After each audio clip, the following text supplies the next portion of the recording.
let's get into it. Here are my most annoying travel experiences.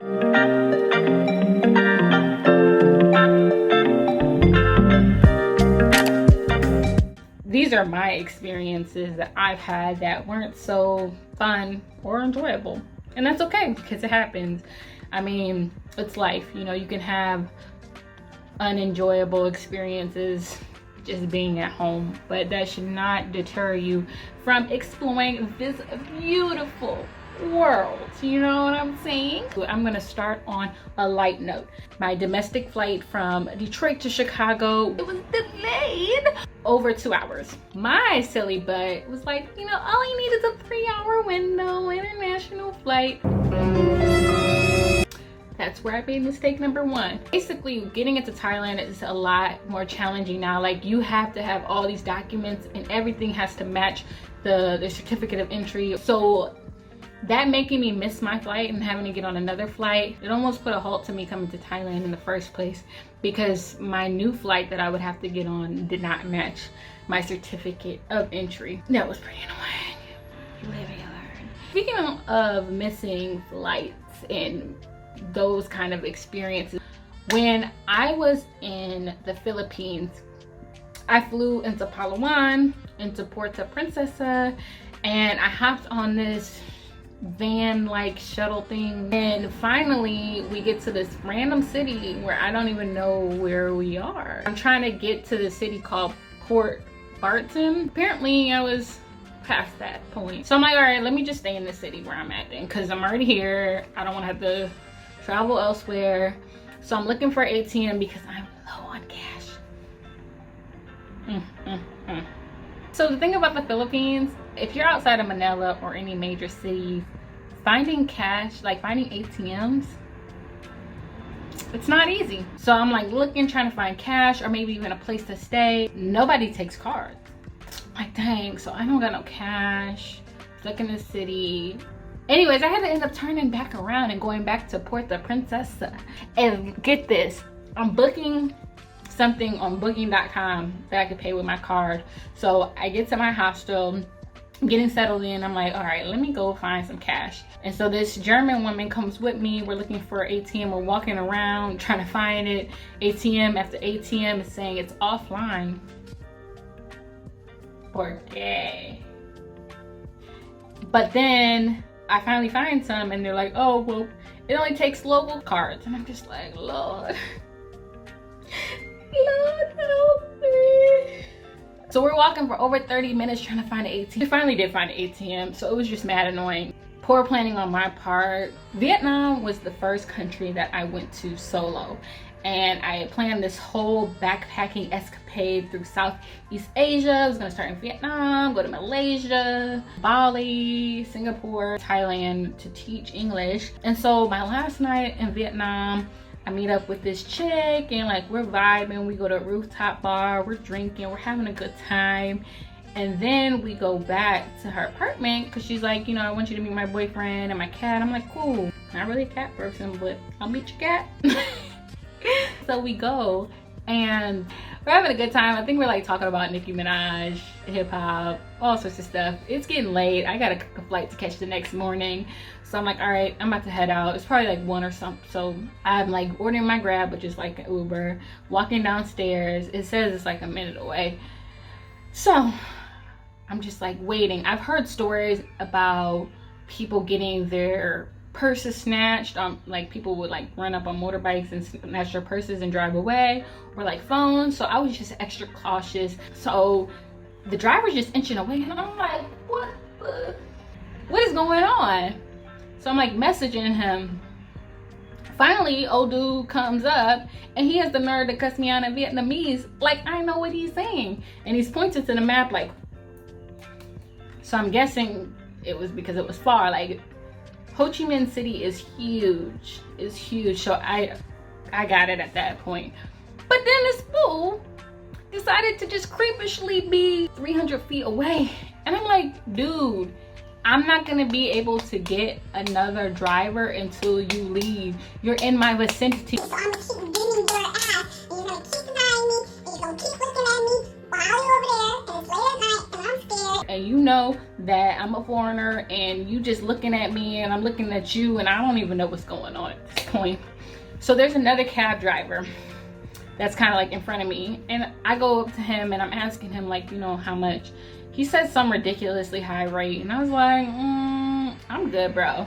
First of all, I didn't have that much cash on me, and secondly, he was trying to rip me off. So I tried to negotiate with him. He wasn't budging. So finally, I get another driver on the app. I hop on the bike. I'm texting my friend like, oh my God, I was so scared. Bruh.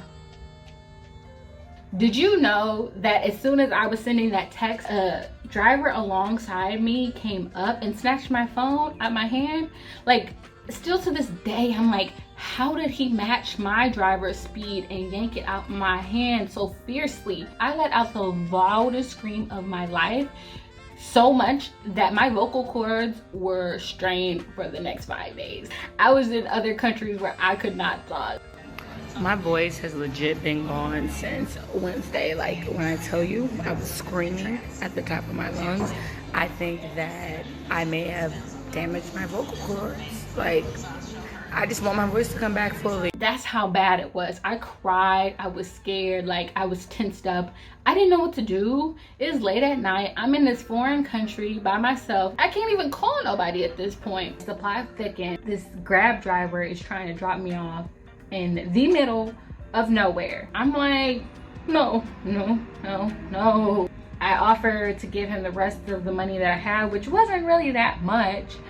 And I pointed to his phone so that I could type in my hostel name. They use the same alphabet we do, the Latin alphabet. So I was able to type in my hostel name, and he took me to my hostel. I ran so fast once I got off that bike, and typed in the little keypad and jetted to my bed and cried as much as one could cry when her voice is straight. But yeah, that was crazy, because then the next morning I had to go to Malaysia, and basically I spent 3 days in a country without a phone. But fast forward, I met my sister and brother-in-law in Bali. I want to say I spent like 11 days in Bali. My sister and her husband ended up leaving a day or so earlier than me, so I was trying to venture off and try new food, because I had been eating Balinese food every day.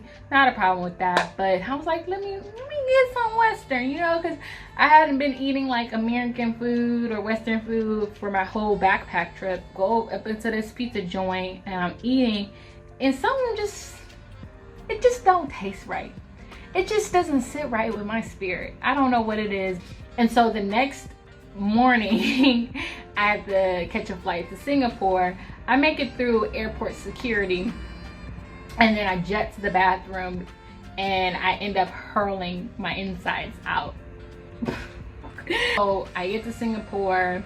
The first day, I'm literally just in bed all day because food poisoning, and I'm only there for 2 days. So the next day I did explore. The cool thing is Singapore is a small country, so you can pretty much explore it in a few days or less.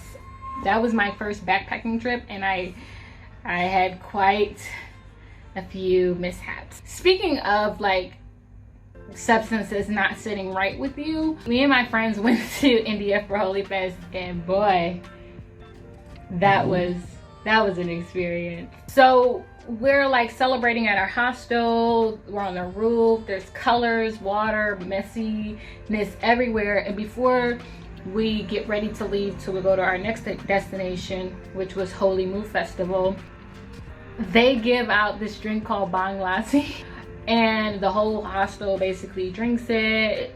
And we go to the Holy Moo Festival. We're on the bus.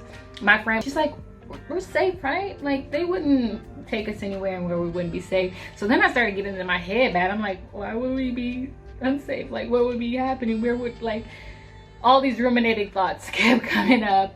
So we get to Holy Moo. There's this lady that wants to take a picture with us, and then she makes a comment about my body. So I internalized everything that she said, and I was like in my head bad the whole festival about that. And just kind of like questioning life in my existence. Yeah, it was pretty, yeah. Some of the guys that we had met in our hostel, it was so bad for them. Like this dude, he's 6'4", and he started tearing up. Everybody was out of bed. I couldn't wait till we got back to the hostel so we could just sleep it off, and then the next day everything was good. Okay, so I went on a group trip with 2 of my friends to West Europe. We fly into Amsterdam, take the bus, then the train to Brussels where we're supposed to be. We're like messaging the Airbnb dude like, you know, we're about to be there, and we message him when we're there like we're here. So we get there, the door is unlocked, we walk in. It's like a narrow pathway. We walk all the way up the stairs. Nobody is anywhere to be found, and we're like, what is going on? This is so sketchy, this is so scary. So we go next door, we talk to the neighbor, and like the neighbor has us waiting in like the common area. Everything about it just was like, it just felt like one of those scary movies where something was about to happen. So we were like, this doesn't feel right. We're contacting Airbnb, letting them know like, hey, our host is not answering. It's 9 at this point at night, and we don't know where to go. Airbnb did a great job at accommodating us, giving us a credit for the inconvenience and helping us book another place immediately. Last 2 experiences, I just want to let you know, trigger warning, talking about harassment. So if you want to skip over it, you're more than welcome to do that. So I talked about like my experience in the Philippines and how I missed my style and whatnot, but what I didn't mention is what happened when I was in El Nido, one of my last stops in the Philippines. So I was staying in this hostel. I met some really cool people there. There was this older Dutch guy trying to talk to me, spark up a conversation. So I was kind of like tuning in and out. But then next thing you know, like he's like stroking and caressing my arm, like, you have beautiful arms. And I'm like, that was creepy. And then he proceeded to ask me like to meet up with him for drinks later.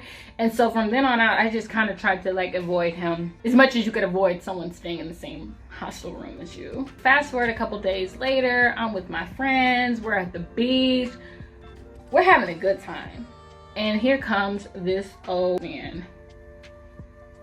So he comes and sits by me, and he's talking to the group. I already let my friends know like what happened. He's talking, yada yada, like, isn't she so beautiful?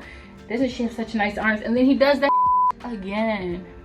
I got up so quick. I was looking at my Filipino friend, like she saw it. And so I got up and I just walked away. At this point, I was like, I felt like the Incredible Hulk. I was like ready to lay it on this dude. So I go up to him and I'm like, I prefer it if you don't touch me. And he's like, well, 98% of the women, other women like that. I said, I don't care. I don't want you to touch me. So then next thing you know, we're just kind of like arguing back and forth on the beach. I look like an American. I was just so furious and so full of rage, because before that situation, when I was in Sri Lanka, which was the same trip, I went to Sri Lanka, India, then the Philippines. I was on the bus. It was pretty crowded. At one point I had to stand up for over an hour, and then finally I got a seat, and there was a guy sitting next to me, and I had my fanny pack on my lower stomach. So I thought this dude was trying to steal from me because my fanny pack was right there. He put his creepy little fingers on my upper thigh, and I took a picture of it, and I like swatted his hand away. I sent it to my friends, and they were like, yeah, he's definitely trying to cop a feel. And my Sri Lankan friend encouraged me to like make a scene.